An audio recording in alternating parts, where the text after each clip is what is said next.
Hi, I'm Laurie and welcome to The Patient is Always Right. This is where myself and Derek, Ignite CEO and founder, have unfiltered real talk with guests from the aesthetics, medical, dental and wellness industries. No fluff, just the truth about building a business, facing challenges and working with patients in a fast-moving, ever-changing industry. We're bringing you the highs, the lows and everything in between. If you want honest conversations and real stories behind the success, you're in the right place. Welcome to The Patient is Always Right. Today we're joined by Richard Crawford-Small, a straight-talking business strategist who's been shaping the aesthetic industry for the past 20 years. Richard started his career in the Royal Navy before working with brands like Juvederm. Now he's helping clinic owners navigate the AI revolution with his forthcoming book, Changing Futures. Having experienced his own burnout and rebuilding journey, Richard brings his raw, unfiltered perspective on helping practitioners transform into successful business owners. Hi, Richard.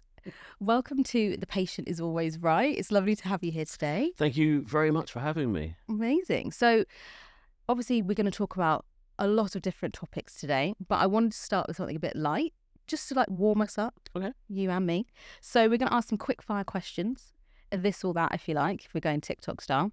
So, first one, startups or established businesses? Startups. Nice.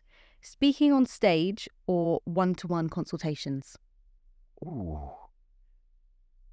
I'll go on stage, actually. Okay, Yeah. Nice. There we go. TikTok or Instagram? Instagram. Nice. £5 million or 5,000 five-star reviews?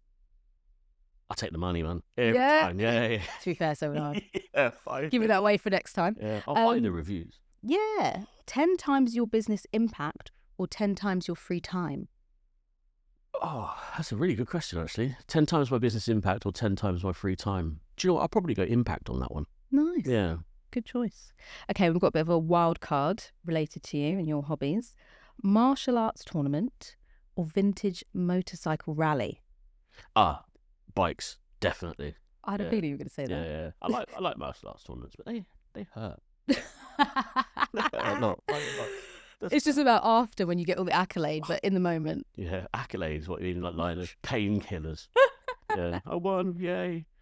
So we're going to start basically talking about you and your podcast, because obviously you have your own podcast, which is called Stronger Than Yesterday. Is it? You're incredibly open about your personal challenges, but what's something that most people, particularly in the aesthetic industry, don't know about you? To tell the truth, I'm actually, because I'm quite open about things, I think if people tend to follow me or kind of land on any particular platform and follow the breadcrumbs, there's not an awful lot that they probably don't know. I mean, if it's kind of like we're talking secret stuff, it'd be like, Princess Anne saw me in my underpants. What? Okay, okay, you're going to have to tell us more about that now. Tell you that story. So, maybe they don't know. I was in the Royal Navy. Yeah.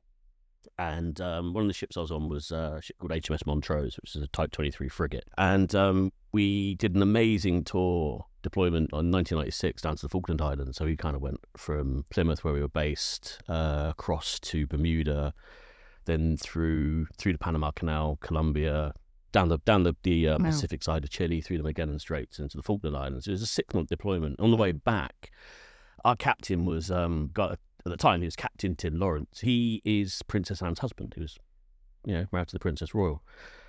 And one of the stops on the way back, we had a rugby match against one of the local teams. So we did the match, which was awesome. And on the way back, for some reason, if those in the military will probably know that naked drinking is a thing. Right. So you're on the coach on the way back, and someone shouts, "Naked drinking, it's fantastic." Top kit off. And then when we weren't that far away. So it's like, right, get your kit back on when you get off the bus. And this bus driver just basically had enough. So he kicks us, just get off, in Portuguese, I'm assuming, off the bus, kicks us off the bus. Wow. Right as Princess Royal, Captain Lawrence are leaving the ship. So you stood there with holding your clothes, basically just like, oh, fuck's sake. My career is just disappearing out the window as they walk past, and you guys are stood there in your pants. As you do. I wonder what they were thinking. Maybe they're used to it. You know what? They know what happened. There's a whole thing in the Royal Navy about Jack, right? And Jack is the average sailor, Jack the lad. You're not around that kind of environment without experiencing Yeah. that, more than once. Fair. So, Yeah, but if she's listening, I'd like to apologise. Let's hope she's listening. I think if she's listening, we're winning. Amazing. Love that. So yeah, you mentioned the Royal Navy. So from warships to wrinkle treatment, that's quite a career shift. We'll dive into that in more detail in a minute, but you're not a practitioner yourself. No. So I think that in itself is a really unique perspective to have when it comes to dealing particularly with clinic owners. How do you think that's helped you? Do you think it's something that actually gives you an advantage because you're able to look from the outside in? Yeah, exactly. You're able to be objective. It's impossible to be objective about your own business. Yeah. I have someone who helps me be objective. Mm-hmm. It's like listening and speaking at the same time. You can't do it. So having someone who can just look at what your plan is and help see the potential challenges. And what I often do when I look at it is, it's like, right, what's your goal? What's the message? Go and return. What's the message? What's the goal you want to achieve? Where are we now? But then it's just sort of look at the obstacles that are in the way. And that's essentially the kind of the process, the combination of coaching and consultancy that I do, which is what's the process? Yeah. Because some of those obstacles are immovable. You need to navigate them. And some of them are actually just perception. They're not real obstacles. You can move through it. But without having someone looking at it, and also someone who doesn't have that experience of working in I'm completely open to all sorts of ideas. Yeah. I've got no preconceptions like, that didn't work at my last clinic, so it won't work here, or that doesn't work, so it won't work here. These assumptions that people come with. And some are valid, but a lot of them are not. Interesting. Love it. We're going to talk about how you got into aesthetics shortly. So just diving into a bit about you first. Mm-hmm. So you've been through an intense personal transformation. You've been very vocal about this in the past.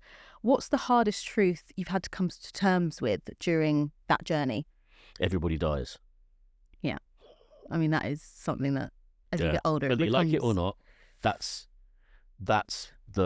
in the journey in the last 2 to 3 years. That's the reality of it. That's what I've had to face up to, and that's obviously been the thing that's changed my perspective on everything that I've done. Yeah, absolutely. And obviously we're referring to your father, which you've spoken about. Can you tell us a little bit about how that sort of shaped you and obviously your perspective of, everybody dies. How has that become so important? I mean, my dad, he was 19 years older than me. So, I've got very young parents. My mum was 17 when I was born. My dad was 19. So we're essentially the same generation. He's kind of late boomer on Gen X, but we used to party together. We go to the pubs together. We kind of became very, very close, and very different perspective on things. But he shared a lot with me. Music, art. He was an artist. He was a jeweler. He was creative. He taught me how to appreciate music, how to appreciate art. He'd often say that there's no such thing as good music or bad music. There's just music that you like, music you don't like. There's art that you like and art that you don't like. But question why you like it, why don't you like it. So he taught me to kind of interrogate things and not just take everything at face value, which is a really useful thing. And obviously, we were close, but he was 68 when he died a couple of years ago. So young, really heart problem, diagnosed heart problem, but we didn't realise it was as serious as it was. So he died very, very quickly. We were camping and, I had a beer with him the night before, and following morning, 9 o'clock, he's there.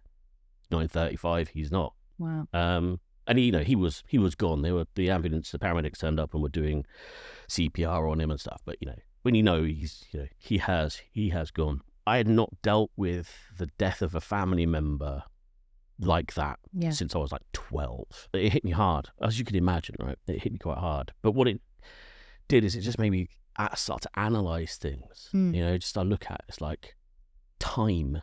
We talk about resources that are available to us, time, energy, and money, right? Everybody bangs on about money. It's not important. It's the least important resource at all, right? Because if you've got energy and you've got time, you can make money. If you've got no energy, you can generally, eat something better, go to the gym. You can change that. You run out of time, done. Yeah. End.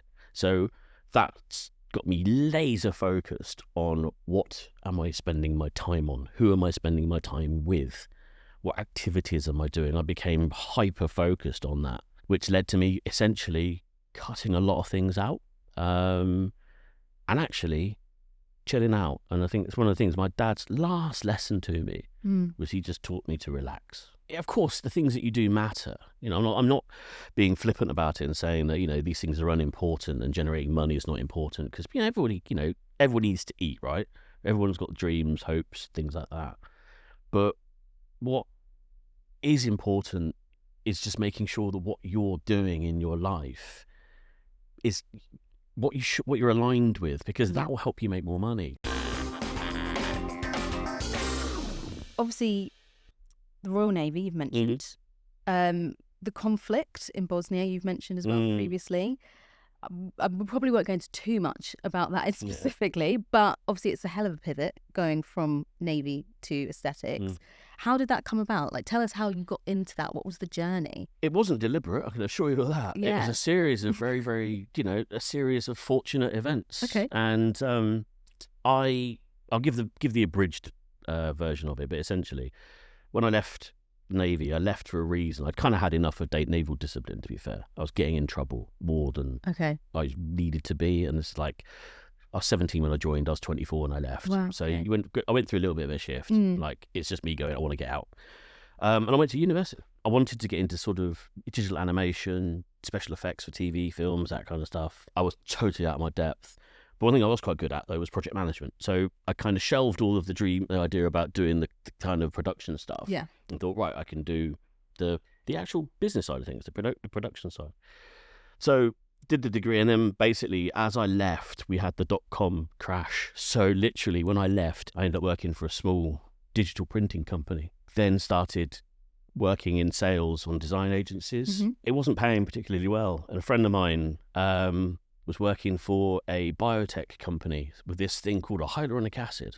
And I'm like, and he seemed to be doing all right, you know. This is why they're looking for someone down in the southwest, and it was a massive pivot, moving from kind of that sort of world into this sort of environment. But I didn't really think that much of it. So I had the interview with a company called Inamed, and what it was this hyaluronic acid filler.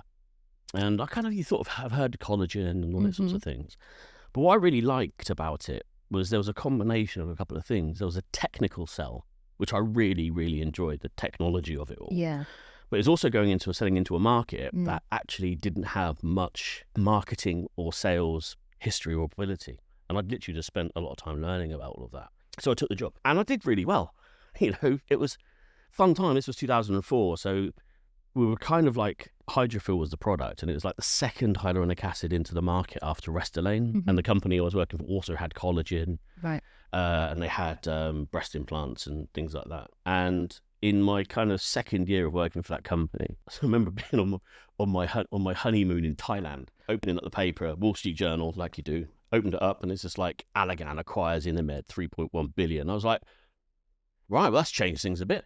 So literally bought by Allergan, and Allergan essentially created Allergan Medical Aesthetics out of Inamed, and then dropping Botox into that environment. And then they asked me to take over London, so Harley Street, Knightsbridge, the beating heart of essentially the European market, to grow it. Wow. And off I went. And it was a lot of fun. The people around at that time were a lot of fun to work with. And actually interesting, if you look at the kind of leadership suite of the aesthetics market right now, between sort of 2006, 2008, a lot of the people who were in Allergan at that time are actually now in leadership positions in the different companies. So it's almost like that was the seed. And we seeded this market from that particular place. So obviously you came from essentially really an injectable background. Yeah. And the industry is shifting, I would say, to non-invasive. Yes. What do you think about that? Like, so obviously you've kind of seen probably the full journey of that, going from injectable to non-invasive, and how industry are taking it, but also sort of external perspective as clients. How have you found that with the clinics you work with? It's actually been predictable. So if you think about it, they've been kind of eras, 3 or 4 different eras over a period of like 25 years. So I won't go into specifics about when they started and when they finished. You know, people can argue with me about that. But you kind of like think injectables was essentially the birth of the marketplace. So you had, fillers and Botox combined created the aesthetics market. And then the next sort of thing they looked for is like, well, what can we drop in here? It was essentially kind of energy devices. So it was the start of, lasers became more prevalent, et cetera, et cetera. And then after that, it was like, we kind of layering it. Then it was like skin boosters and that sort of thing got involved. It came into the market. And then skincare layered on top of it. And that's what's kind of happens. It sort of stacks. And I totally agree with you. I think what's happening is that the bottom's just shifting up a little bit. Yeah. So, yes, there is still a place for injectables. But they say, when you look at what's been layered on top of it, all these different options that a potential client has, it's just one of. Yeah. And whereas 2004 is like, it was the only option. This is it, right? Yeah. And also I think there's been a real shift a generational shift. 2004 when I started, it was baby boomers. The message was very much 10 years younger. Yep. The TV program 10 years younger. Yeah. Like, everybody had the same thing, come in, bit of Botox, bit of filler, bit of nip tuck, out you go. Ta-da. Yeah. Now it's, do you know what? Gen X is kind of into it. It's the millennials are coming into it. We're okay with aging, but just want to look good how we are right now. Yeah. Old elderly parents, young kids, stuck in the middle. There's been a huge generational shift in all of that. And then also, fantastically as well, I think, is an increased understanding of menopause, perimenopause, and, all those different aspects of things. Which, is creating a bit more of a rounded offering. That kind of makes sense in terms of longevity coming into it as well, because I would say a lot of clinics that I have been working with over the course of my career and within Ignite are starting to add aesthetic and wellness clinic.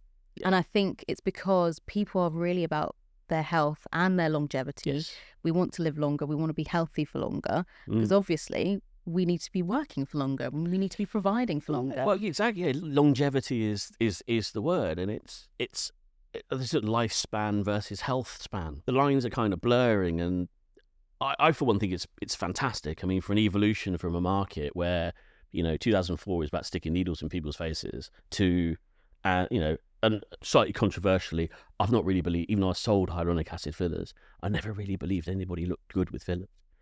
Yeah, sorry, they have guys. to be done very tastefully. Sorry, guys, but yeah, I mean, some strange looks we've created to helping people live longer, look better, enjoy quality of life, and that for me is that's an industry I want to be part of. One, it's been through some changes, but I think that's where we're coming out. I'm okay with that. Yeah, and I think for clinics in particular, having more strings to your bow is only a good thing.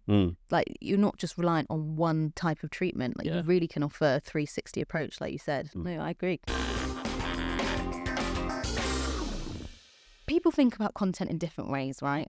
And I would say, as Ignite, we use it as a vehicle to tell a story and to essentially build emotion, right? Like, that's what we use it for. And that's what I always think of content. But some people literally think of it as nice photos, nice videos. So you've said it a few times. So content is a key part of your business. Yeah.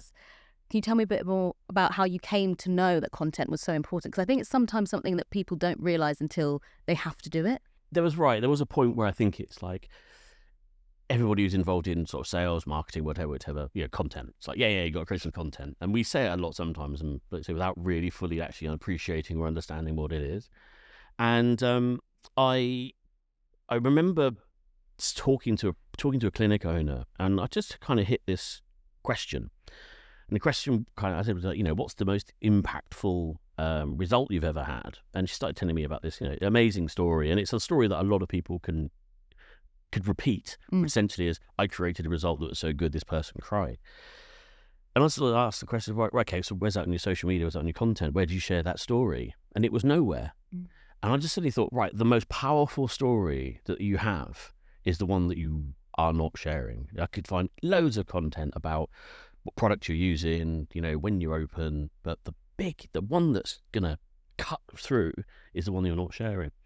So I took a step back and started talking to a few people. I got some real insight into it. A guy called Brad Waldron, incredible strategist, and he basically just drew me this little picture, and it was just really simple. And he's like, right, you've got commodity, you've got product, you've got service. Those are the easy stories. And then you've got experience and transformation.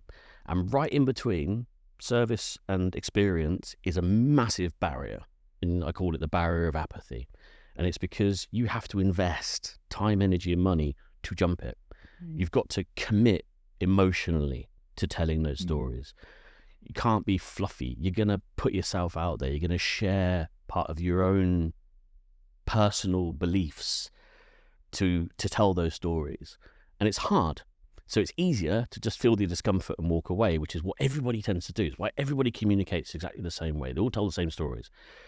The ones that succeed and push through that, ones that achieve like market leadership, dominance, because they're sharing those sorts of stories. Yeah. So that was the realization when I look at the market. And again, people listening to this, I encourage you to go and do it. You're going to have to become a student of business, a student of marketing. You're in business, be in business. Just behave that way. So look at your competition, but just go and look at how they're communicating. And I will bet 50 quid that all stories they're telling are about either commodity, i.e. the raw material, the product, or the service they provide.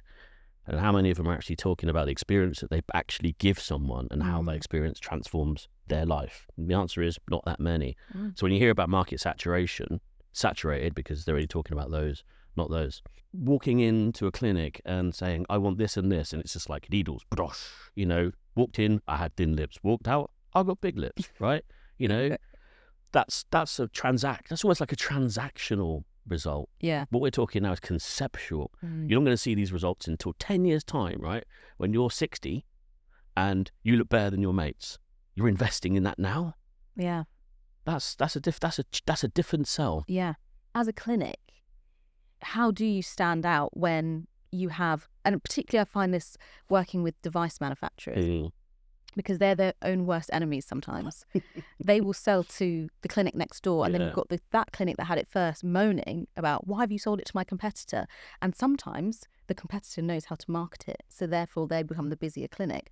So how do you deal with that as a clinic? Like, because sometimes it's out of your control.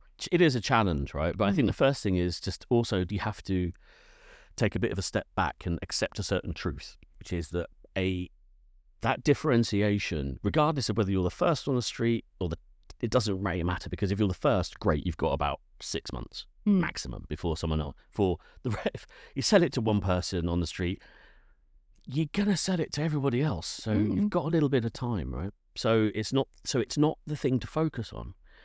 The thing to focus on again is what's the impact it's going to have. So what is it this thing does, and then it's what's your own insight. So you bought it for a reason, and it's usually at this point the connection, which is, why did you buy it? So did you buy it to create a different change in your client, or did you buy it because you think it's going to make you money? And that's the point, right? So if you bought it because you think you can make change, that's great. That's an easy story to tell. And you tell that story, right? I've got this amazing new piece of technology, and the reason I bought it is this, this, this, and this. If you bought it because you want to make money, then you're going to have to find a different answer very quickly, because that doesn't inspire anyone. I bought it because I want to put, I need a new car. So if I add it to the motor treatment, Ferrari's inbound, that doesn't inspire anyone. You've got to find a different story. So if you haven't bought anything yet, great. When you do buy it, just capture the story. And that's what you communicate. Most clinic owners, not most actually, I won't put them all in that bracket, but there's a good portion of the clinic owners that running clinics at the moment that went from employed to owning a business. And it's a real jump that I don't think anyone can actually really prepare you for. What advice would you have? Or even better way of putting it, what skills do they maybe not have that they need that would really help them to run this business effectively? How to take money. A lot of it is how to get over the lack of comfort with charging for things. It's why in the UK that the beauty market, we can't have a discussion about this without looking at, there is a divide in the market, right? You've got this medic, non-medic thing, right? So this divide has happened partly because, my opinion is that the beauty market is much more comfortable with charging than the medical market. So they've been able to generate more revenue, right? Been able to do it. I'm not going to get into the politics of it all, but that's just the reality of it. So you've got a kind of part of the market that's not used to dealing with money because it's NHS based. Everything's free at the point of contact. There's no transaction. And then you're suddenly introducing that into it, and it's a different mindset. It's a different mindset. It's charging people. So they've got to become more comfortable with that. And there are ways you can do it. But ultimately, all the sales and marketing activities, all the marketing that you're doing, if that's great and that's bringing people through, at some point you've got to cash your card, right? It's a conversation that has to happen. Yeah. And lots of different strategies that you can do. I kind of teach people to sort of just get them over it. I mean, one quick win, one really easy thing that people can do if you're watching this is just accept. Again, it's a good word, acceptance, right? You can't change this. Accept that you're going to get a bolt of adrenaline whenever you start to think about the money, right? So let it hit you. Just let it. And then move. Don't start talking while the adrenaline's there, because you stumble, second guess. Just right. So now we need to talk about the uncomfortable part, which is money. Adrenaline, bang. So let it go. Yeah, that's a really good piece of advice, and it does give you adrenaline. Like it does, because it's excitement, right? And it is. It's how do you again when you're a professional salesperson, you're trained to deal with this. When you're military, you're trained how to handle adrenaline because you're on adrenaline all the time. So, playing professional sport, playing sports, you taught how to deal with it. But when you're talking about money, that's where I see people stumble. And you can see why. It's just immediately, it's just things going off in their heads, and it's lack of preparation. Just take it easy. Yeah, absolutely. I completely agree. And I think a struggle that most clinics go through is, and you kind of mentioned it earlier, charging what they're worth. Yeah. Why is that such a struggle for clinics? It's hard for everyone. Yeah. I think it's really difficult for everyone. Even me, it's not something that I could sit and say I've got absolutely mastered. And I don't know many people I talk to, if they run their own businesses, could say the same thing. I mean, there's the outliers. Like some of my mates are just like, nice, well done. I'm not taking my car to you, mate. But anyway, it's just it's a constant process, and I think everything begins and ends with belief. You have to believe that you're worth it, and a way to do that is that's what reviews are really powerful for. You asked earlier about would you take 5 million on 5,000 reviews? I'd definitely take the money, but let's not knock it. 5,000 5-star reviews is very, very powerful testimonies, right? So take them. The simplest bit of content there is out there. You get your review, screenshot it, bang it on a story, right? But read them, because it makes you feel good, and that's part of the thing. So I often find if pricing wise it is a bit of a challenge. It's there's no easy answer to it, but I often think it's like to pick a price that makes you uncomfortable, and then come back a little bit, and then test it, right? And if you get one person that goes buys it, that's your new price. Yep. Don't be afraid of test things. That's what marketing's about. It's true, and I don't think people think about prices in that way. We're testing it out to see what's the uptake. And I mean, from experience, I've definitely put the price up incrementally, and like the more you get closer and closer to your goal, and then it's like that feeling of, yes, I've done it and people are paying for it.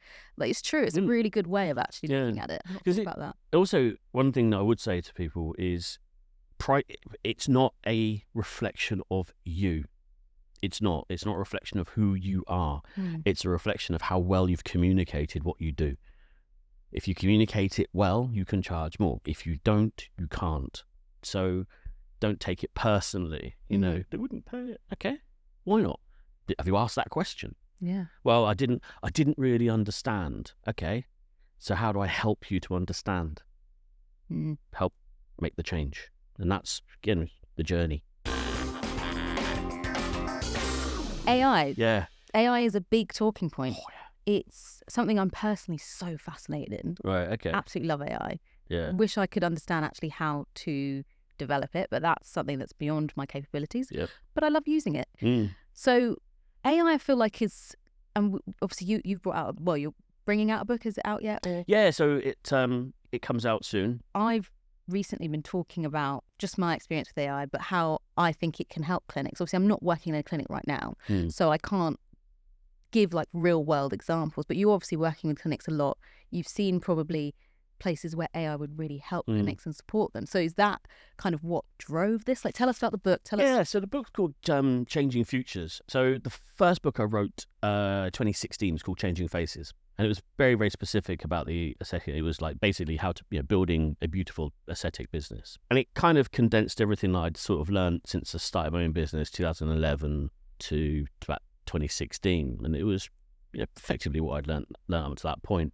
I updated it after the pandemic. I was still talking about things like eye photography in this book, like how to use your phone to take photos. So I updated in 2016. Then I was compelled to update it again in 2021. And that's the book that's kind of out at the moment. And I thought, right, with AI and how it's all changing, I need to update the book again. And what I realized was that actually I didn't want to update it anymore. I wanted to write a whole new one because it's everything's changed so much. The stuff that we've talked about up until now, my own perspective on things has changed. So it was time for a new book. And also the subject of AI is so fascinating that, it needed a little bit of a kickoff. And actually, interesting, in the book, there's not a huge section on AI because for me, the principles of business apply regardless. I think my father-in-law said to me once, is like, economics do not change, technologies do, right? So the fundamentals will still apply. Doesn't matter whether or not you've got AI will help you execute a shit plan faster than anything else,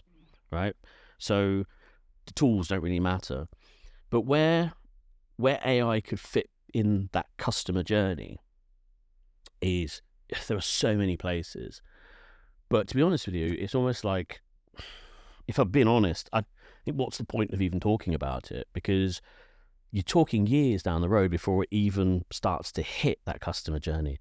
Because if we're kind of a bit behind the curve. So content, absolutely. Content creation, marketing, all these video production, all these different things, AI-assisted tools, brilliant.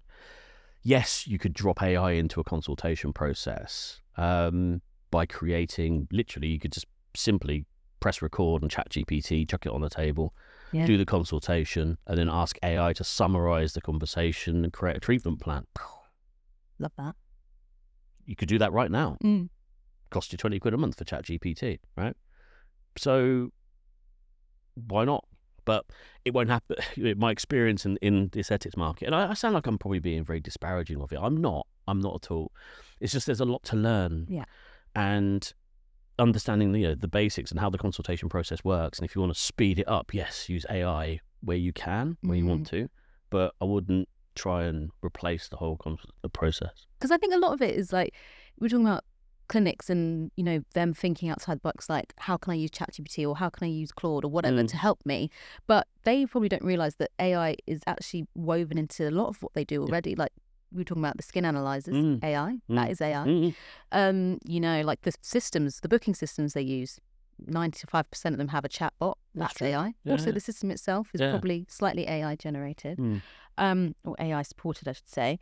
And then on top of that, I would say you would think that if they knew all of those things, it would almost make it like easier for them to accept how they can personally use it in their lives to make their own lives easier. Yeah. It's almost like they need to go backwards to come forwards to really be able to utilize it and understand why it would actually be more beneficial. Exactly. I think then that's actually really interesting to know, because I didn't actually know that you've got this, some of the AI, the systems are actually being picked up already, which is great actually, because that'll make things easier. But there's also the understanding the why, like you said, what's the benefit of this to me? And, my past experience has taught me massively about getting excited on how cool something is before actually working out if there's a real need for it. Yeah. So, what is the job that the AI does? Does it make it cheaper? Does it make it quicker? Does it make it better? It's got to do one of those things, bare minimum, ideally 3 of them. Yeah. But that's what is difficult, I think, to articulate. Yeah. No, 100% I agree. Beauty is meant to grow in the next few years, particularly sort of skincare, like you mentioned, that level, because I think it's accessible. And I think that's the one thing that aesthetics has started to become because of the maybe technology. It has to be priced at a certain point, which does kind of move people out of the realm of being able to afford it unless you go down the route of credit, or some people don't want to do that. So I wonder if that is a part to play in it, that the devices are becoming more prominent, more people are going down the non-invasive route, so therefore that is essentially making it less accessible to the average person. But you can afford that, but you can't afford necessarily a £4,000 package for 6 treatments. And if you do, you have to get credit for it, but you've got a mortgage to pay for, you've got your rent, Yeah. Do you think that's part of it? Yeah, I think there are competing factors in it. So when you have this, cost of living, if you like, or cosy live, as my daughter calls it, Cosy live. the cosy live crisis. You've got essentially the competition, right? So if you look at how most people perceive their competition, it would be the clinic down the road, this, that, and the other, right? But what happens when you get financial squeezes is your competition is not just the clinic down the road. Your competition becomes the bank, the supermarket, the kids need shoes, all these different things, right? These are competing for that revenue. So, say competing priorities, right? So these things start to change. So what was a necessity suddenly becomes luxury, and it just depends on where people's, wallets lie. Nine times out of 10, they don't cut the spend completely, but they do trim it down. Right? Yeah. So that's what often happens. But also, I think what's happening in this market, which is also quite interesting, is you've got the introduction of weight loss drugs. So for the first time, you've got something and probably maybe still is, being moved out of the sector completely. Because if you wanted to lose, yes, you want to lose weight, you diet, exercise, but then where would you go to have the reduction? You go to a clinic. Where would you go to have the volume restored? You go to the clinic. Your skin's dull. Everything was connected in that environment. And now it's not, which is why I think you're seeing this avalanche of people getting trained up to provide skin weight loss procedures in clinics, right? And I think this is where the future is going. This is where the split's going to come. And because I do think what's going to happen essentially is, and I'll be open to discussion on this, but I think the whole regulatory framework in the UK, it's been the same since I've been in the market. So it's not. I don't think it's going to change. Right? This all-encompassing regulation is going to come in that's going to stop it. It's not going to happen. So what's going to happen though is if you can provide different level of treatments, do it. So if you're in an environment that's CQC registered, that's got all of these different things, do the things that you can do that require that, which means doing the weight loss stuff, which means doing the longevity. So yeah, focus on being a wellness and longevity clinic, because the other side of that is essentially injectables, skincare. And now those are a lower value. The market has decided. I think, you look at the market, think of the consumer as a 3-year-old, right? What do 3-year-olds do when they don't get what they want? Throw a tantrum. And? Cry. Do they generally get their own way? Yeah. Mine does anyway. So does mine, right? Because it's the easiest thing to do. Yeah. Right? The consumer does the same thing. Consumer wants a treatment provided in a certain environment. Consumer will win. Consumer wants to take things, pay a certain price for it. The consumer will win. You have to educate the consumer that it's worth more, and they have to believe it. And that's where the longevity bit is, because they believe it's worth more. Because it is worth more. Yeah. If you're 65 and you look like you're 40, it's worth it. 100%. A question that I really wanted to ask.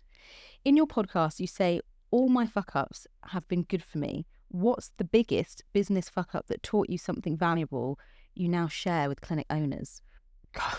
It's a big one. It is. All right, we'll go straight into it. So I didn't share this because it was really painful and not just embarrassing, but it just stung so much. So basically, it was the fuck up that it essentially cost me my house. Wow. And that we're still recovering from. It had that big an echo. I kind of created a software system, iConsult. I had a crazy idea, right?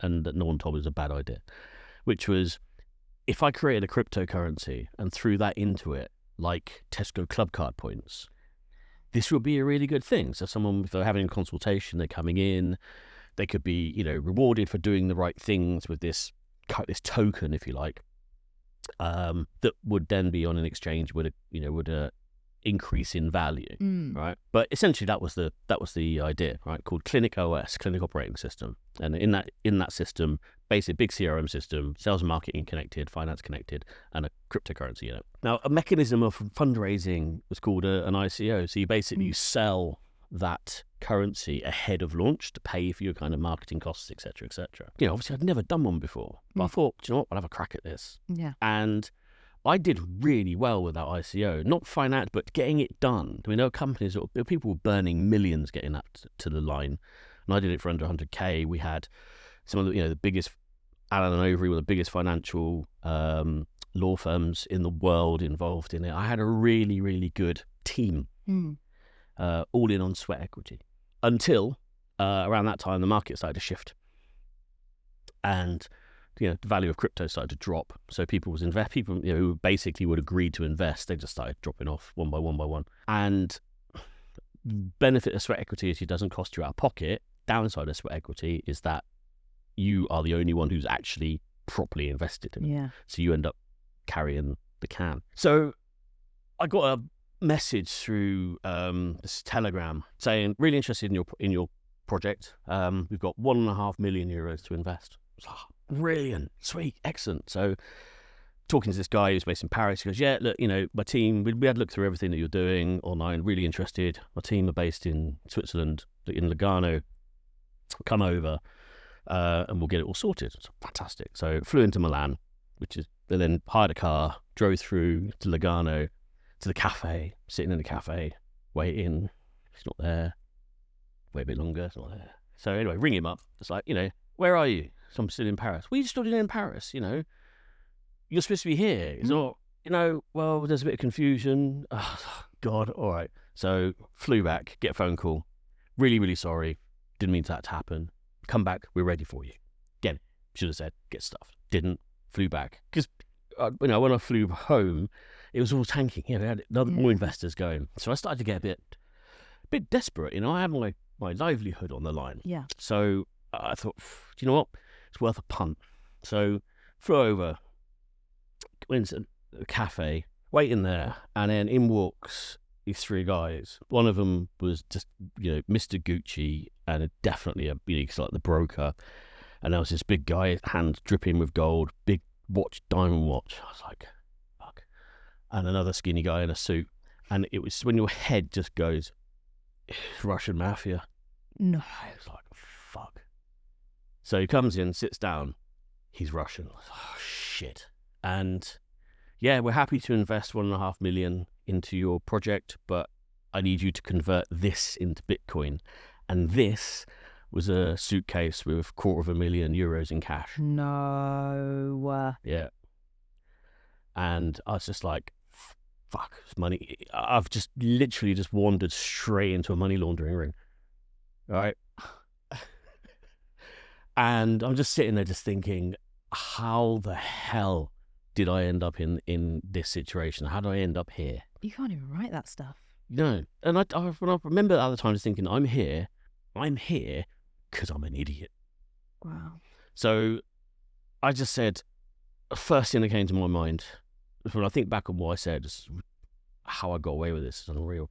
I just said to him, I'm not a stripper, I don't take cash. All those years of Navy training, literally, that's the first thing that came out of my mouth. To behave like I thought, do you know what? It is like, actually keep going with this, because if they think you're an idiot, you might get away with it. So fair, yeah. And yeah, that's literally what happened. I just like, is it because you can't or you won't? So it doesn't matter. The answer's the same. No. And they got up and left. Last thing he said is like, your meal's on us. Thanks for coming. Fantastic. And then he rang a little bit later, and I just didn't answer it. It's the first decent decision I'd made in this entire process. But got home and I just pulled the plug on the whole thing. Just cancelled it, because if I couldn't see the difference, if I was so emotionally invested in this that I couldn't see the angle that I was walking. This is obvious, right? I walked into a money laundering ring and I couldn't see that. Then I'm in a lot of problems. It just get worse. So I was like, no, I'm done. So when it come back to sort of like, business decisions and things that, I've made that have made me, that's the big one, because desperation makes you do stupid things, right? It makes you do stupid things. But nothing is so bad that you have to do that, right? You can, as long as you're air in your lungs and you've got a brain on your head and your shoulders, you can get your way out of it. You can dance your way out of it. Don't put yourself in positions like that. And yeah, that was a big one of don't be stupid. That's massive. Know? You can be stupid, but don't do stupid things. I feel like we've chatted about so much. I could talk to you all day, actually. And I know it's like one of those cliches of like, oh, I could talk to you all day. Well, did we get the... Yeah, no, we haven't. But we've not got the time out yet. Yeah. But I know that we've got a very juicy segment coming up, which is our confessional segment. Ah, yeah, okay. So I heard you've got some good stories. So, yeah, we're going to dive into the confessional segment. And then, yeah, you can tell us all about it. We're going to do a little set change. Okay. Get into the mood. Richard, welcome to the confessionals. So this is the segment of the podcast where we ask you to reveal your sort of ridiculous, crazy stories. Yeah. Maybe something you wouldn't normally share on a podcast or vodcast. Obviously, we say, please do keep names out of it. Yep. Because we don't want to be sued. Feel free to change pronouns, whatever you need to do. But yeah, you ready to get into it? I am, yeah. Amazing. So my first question is, what is your craziest client story? So obviously, my clients are the practice owners themselves. And one of the things often said is, Facebook live broadcasting is the key. It's the pinnacle of content creation. Right? So I spent a lot of time with one client just convincing her to go live, right? And there's a fear thing you've got to get over. There's a lot of, deep-seated emotional issues you have to get over to be able to do things like that. So eventually she's like, yep, okay, I'm going to do this live. I've got my topic all sorted. I went, okay, no, I'll tell you what, I will come on. I'll be there with you. So I'll watch this so you haven't, you're not talking to a complete, void. So I'm sitting there and, she very bravely very nervously starts talking. And then somehow, I don't know whether it was just a gust of wind or, just a spirit playing horrible games, but her phone fell off the tripod, lands camera side up, and you can see right up her skirt. No! Right? Poor woman. Yeah. That's a way to go live. Well, yeah. So, fortunately, I don't think there's anyone watching, but you can imagine that after that, it's not even a case of like, she wouldn't go live again. She wouldn't speak to me. I got ghosted. No. Yeah, totally. Ghosted. Because I totally understand why, right? It's embarrassment and I totally get it. So if you're listening to this, it's okay. It's okay. We're all here for you. We're all here for you. And I'm pretty sure, I imagine that, she's never done a Facebook Live again. Worst thing that could happen. Were you obviously on the live? Oh, yeah, I saw right up her skirt, yeah. What? Oh no! So you couldn't even be like, "Oh no, I didn't see it," because you definitely were watching it. Okay. Yep. We have to ask, and now obviously we're talking. You're taking your hat off here, and you're talking kind of as an outsider looking in here with your perspective. Is the patient always right? Is the patient always right? Yes, unless they're not. Okay, tell me more. So it's a relationship, right? Is the patient is a client at the end of all of this, and has an idea of what they want and how they want to be. So they're invested in the process. Doesn't mean they control the process, but they're invested in the process. And you have to find the win-win, because if the patient's always right, then what you're doing is you're not challenging them enough. You're not challenging assumptions. And at the end of the day, you're the expert, right? If someone's listening to this and you know what you're talking about, they may not be right. On the flip side of that is they also know what they want to achieve. So you've got to find that balance between the two. So yeah, the patient is always right except when they're not. Love it. Perfect. Couldn't have said it better myself. Love hearing the real stories behind the aesthetics, medical and dental industries? Make sure you follow us on Instagram and TikTok at The Patient Is Always Right for exclusive content. You can listen on Spotify, Apple Podcasts, or wherever you get your podcasts. And don't forget to watch the full episodes on YouTube. Hit follow, subscribe, and stay tuned.